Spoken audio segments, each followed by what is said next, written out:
I don't have a whole lot to share, but I'm happy to answer any questions anyone might have.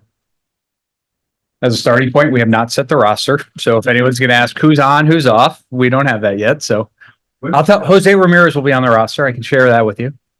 Chris, how challenging are those final decisions of that? They're really hard. I mean, some are easier. I think you've got a sense for the guys that have been out there every day and key parts of our team. You could expect those guys will be on the roster. But I think one of the things that makes it so challenging is, especially as you look to the last few spots, either on the position player side or the pitching side, is that we've had a lot of players step up and make meaningful contributions to our team. And I think part of our strength this year has been just that we've had a lot of guys contribute. And when you get to the postseason, you have to narrow that down a little bit, and you're confined by the number of pitchers that you have on the roster. So we'll have to make some very difficult choices. But I would much rather have the problem that we have, is that we feel that there are a number of players that are worthy of being on the postseason roster, and we're going to have to make some tough decisions to leave them off, than potentially searching for guys to add. The roster's the same as the regular season, 13 pitchers. It's a 26-man roster with a 13 pitcher maximum. Chris, the start of the year, expectations that you have for. I think we go into every year trying to be the best team we can be. And I think the mindset that we try to have is show up every day, working to prepare for the game and try to get better.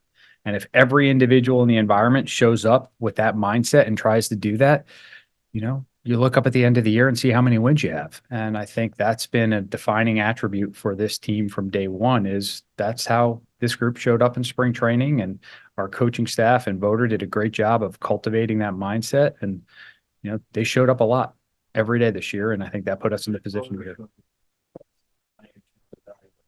Full season. I think Steven, a lot of the attributes that we talked about, of who he is as a person and as a leader, and this great foundation of knowledge and experiences that he had, but always seeking to learn and grow and get better and tap into resources. And every day, Steven attacks the job with, what can I do today to help the organization, and what can I learn today to be a better version of myself tomorrow? And I think that's not only a successful attribute for Steven, but some of our coaches and other leaders across the organization. You could have hired another man with more with experience, but you took a chance, is the right word to say, on both. But anything surprise you about how successful that it's been? I mean, we made the decision we made because we envisioned Steven being a really good major league manager. And I think what we've seen is that he's contributed on day one in that respect. And we're excited to see his continued growth and our growth together, not just his individual growth, but our partnership with him continue to grow over the years to come.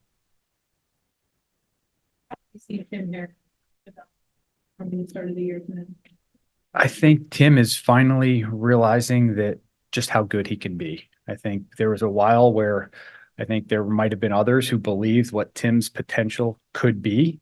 And it may have taken Tim a little while to get to that point to realize just how good he's capable of being. And I think we've seen that confidence play out in the way he's, managed some really big, high leverage situations for us. And he's now stepping on the mound, not hoping to succeed, but expecting to succeed. So much is made about Jose Ramirez being underrated on a national scene. In your conversations day to day with other organizational leaders, is he underrated? They know how good he is. Yeah.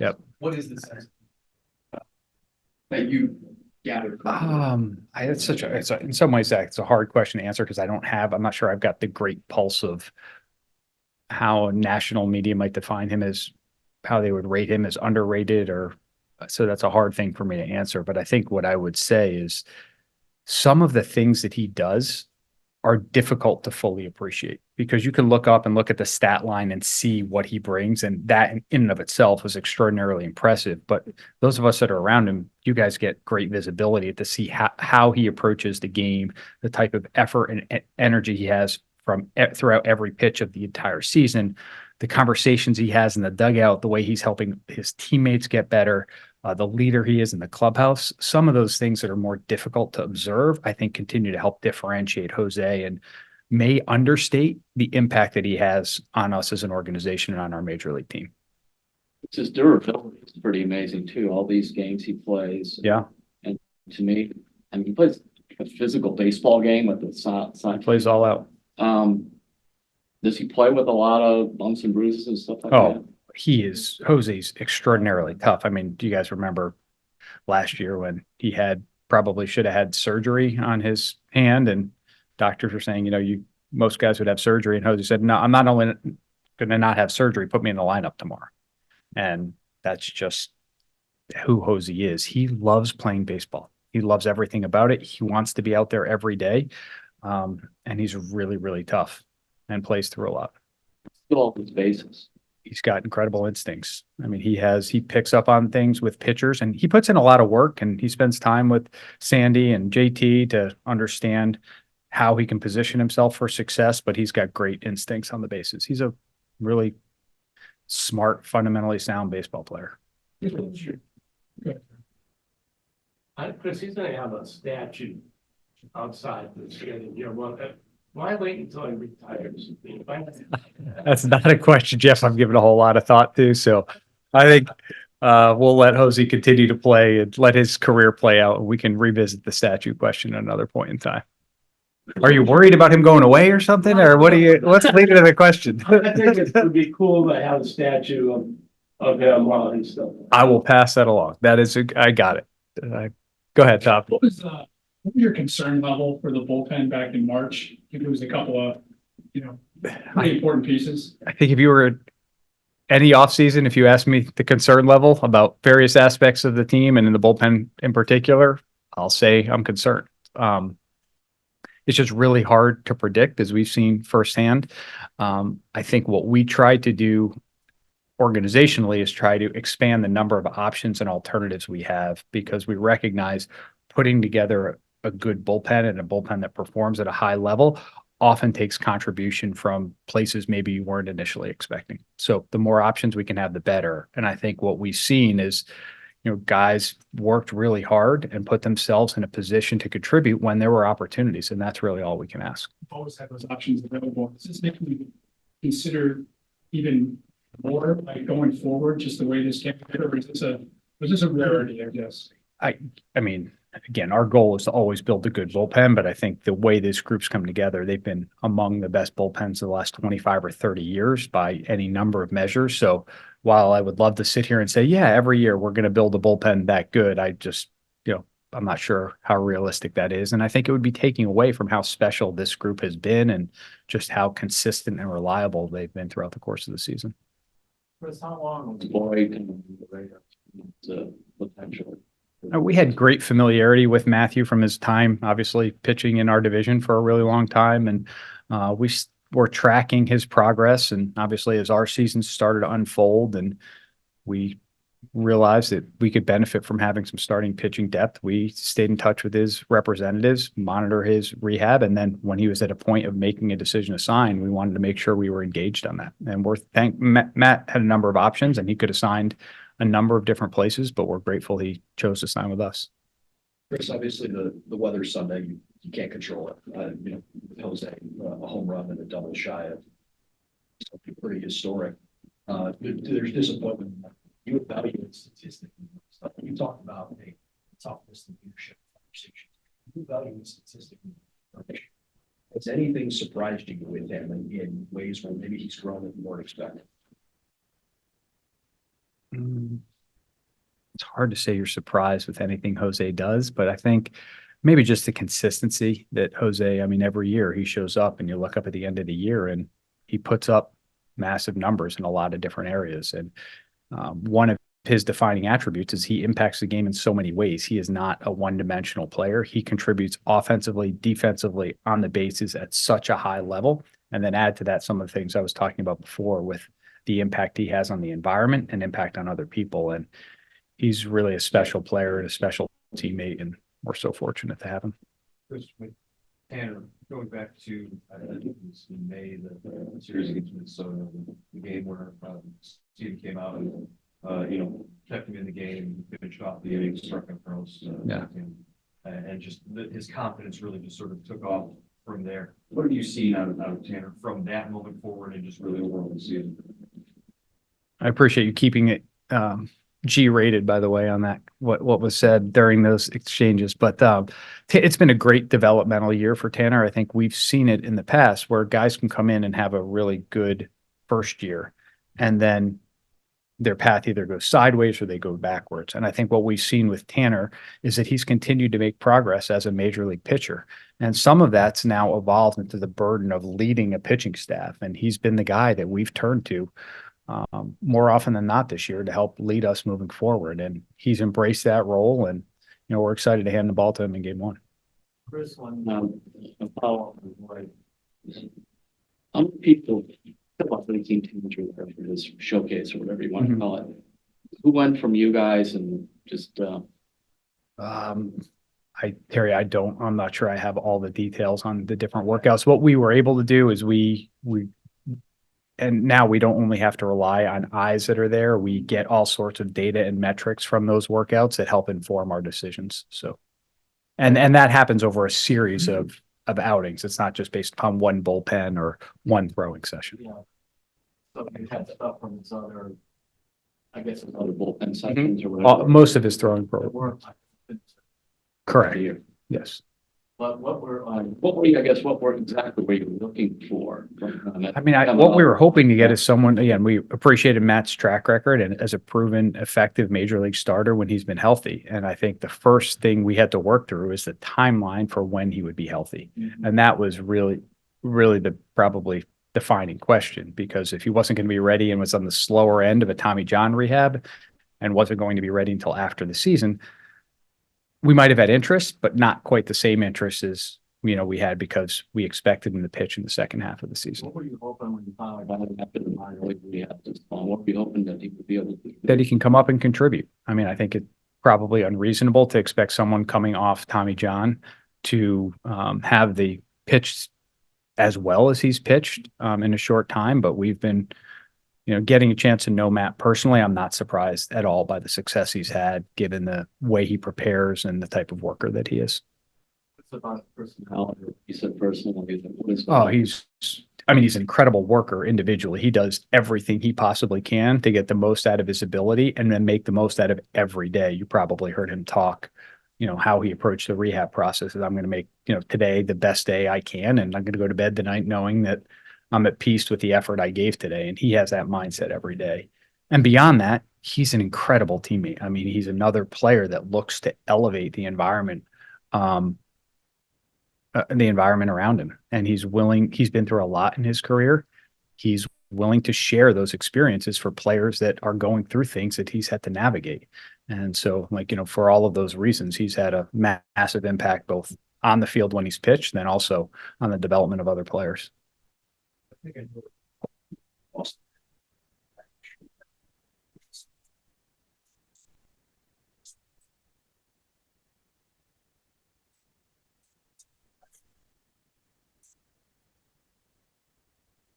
Yeah, Austin is the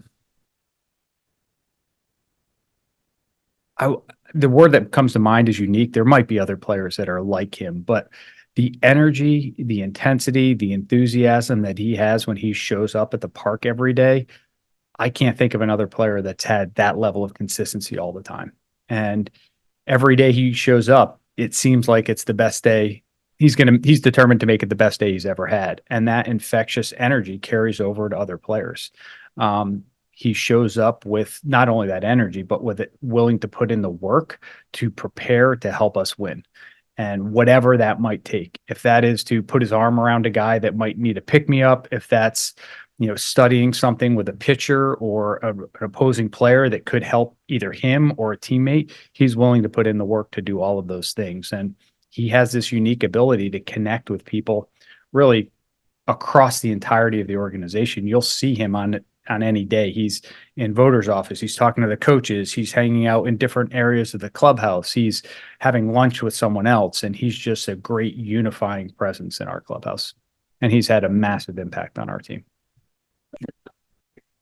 But so I would actually say, Mandy, it's the effort that put him in this spot. He made he made a decision last offseason that he was going to spend the bulk of it in Goodyear and really put in a ton of work to make sure that this was a successful season for him. And at that point, he was still training potentially to be a starter, but we were open with him that there might be a possibility either in the rotation or in the bullpen. Do the best you can to prepare for that. And Hunter put in a ton of work last offseason to prepare for the opportunity. And I think we're seeing the benefit of that work because he showed up in spring training determined to earn a spot on the major league team and make the most of it. And he's done that and more.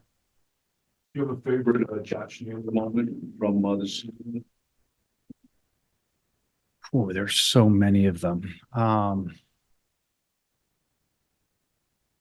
Trying to think of one in particular. Or any season? There are lots of them with Josh. So I had the indelible moment of him headbutting Tito is kind of hard to forget. So, but there were a lot. He's had so many big hits and so many, obviously some big homers for us that had massive impact on games. But there are a lot of things he does to contribute. So.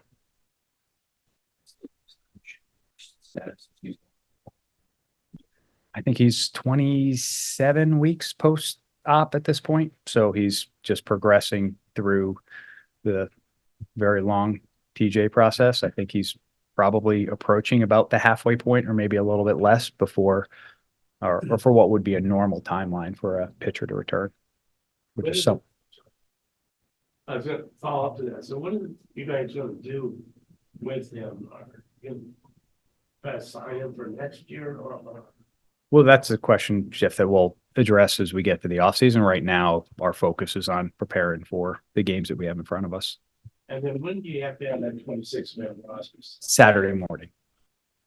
Chris, you heard it from us today. What did you see in him? What were you hoping to get? Well, Emmanuel's calling card has been the unique profile of his fastball. And at the time we were trading for him, the profile of that pitch had really started to emerge. And he had shown great strides in his velocity over the last 12 to 16 months before we traded for him. And we thought he had some ingredients with his fastball and the uniqueness of it, that it was a guy that we thought could get major league outs. Hard to sit here and say that we expected him to have one of the best relief pitcher seasons in history. None of us are that smart. But Emmanuel's done a tremendous job of leveraging his strengths and putting together a remarkable run of success so far. Do you know much about his character or mental toughness or anything like Yeah, that? he was a really, again, keep in mind, he's still young right now, and he was really young then. So we did our homework on him as an individual and as a competitor. And the one thing that stood out with him is he was not afraid and would relentlessly attack the strike zone. You're trading a young guy in Kluber. Granted, he had struggled the year before, but I just remember when he made the trade, and I'm like, and who else? Because really, I was thinking, I think it was the Shields. The Shields was part of that. Yep. Yeah. What goes into saying, all right, I'm going to move this guy who's there for a guy like this? Yeah. Well, Terry, again, I couldn't sit here and say like Emmanuel was the single target that we had in any of our trade or Corey Kluber trade conversation. I think what we do when we're in those moments is really survey the landscape, try to get an understanding of how different teams value, the players that are players. And in this case, it was Corey, and then engage with those teams to try to deliver what we think is the best return or package of players coming back to the organization. And, at the end, when we went through those discussions with Corey, we determined that the Rangers deal made the most sense, and that's why we went that direction.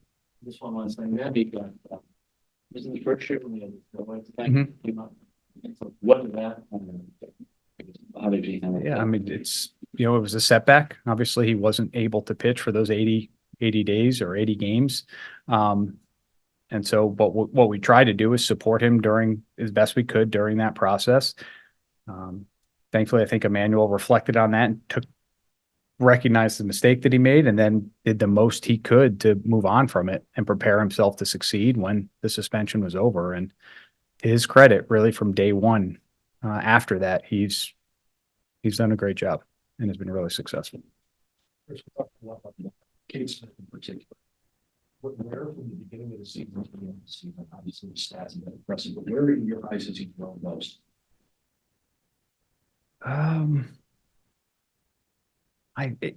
it's really hard to say because Cade, even from the time he's joined the organization, he is one of those players that sets the example for how to work, how to prepare.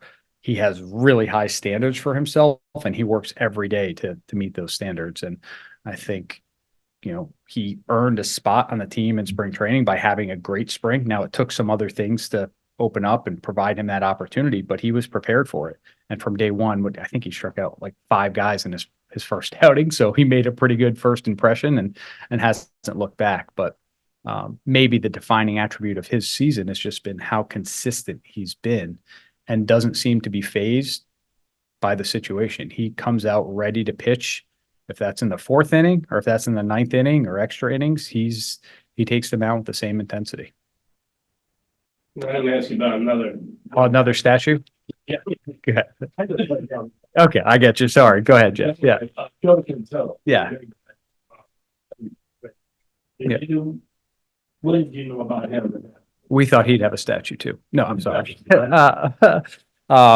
I think Joey at the time, he was in A ball, was relatively young. We thought he had a lot of development left. He had great ingredients to be a successful starting pitcher, mostly defined by a really good changeup.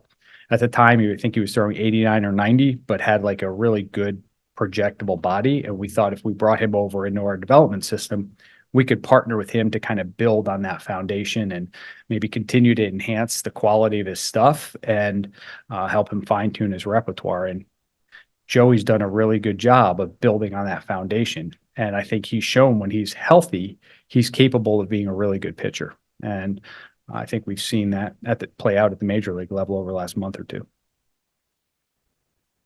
You look back to losing Bieber, sort of. Is there anything that stands out to you with how you guys or the vacation responded or recovered as best you could from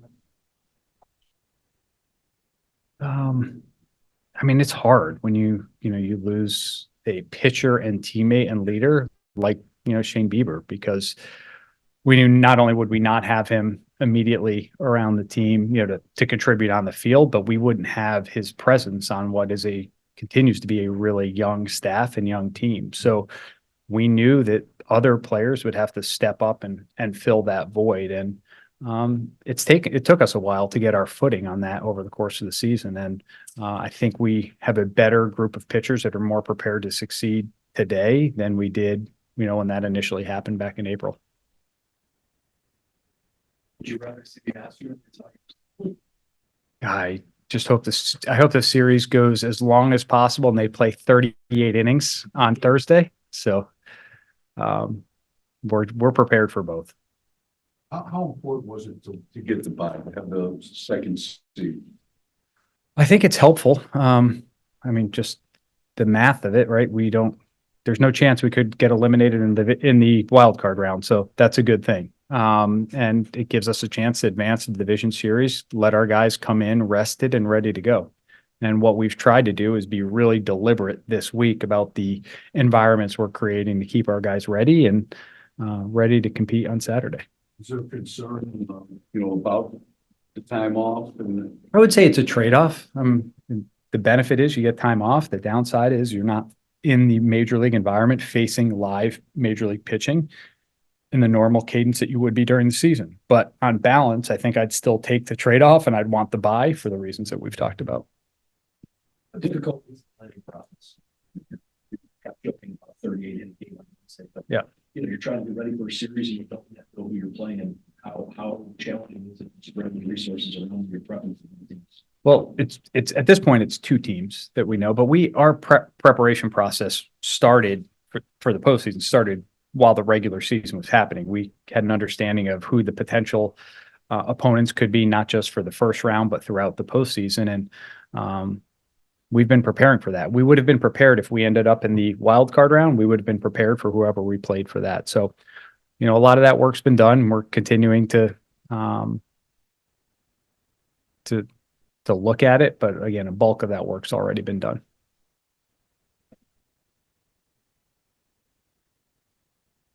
Thank you, everybody.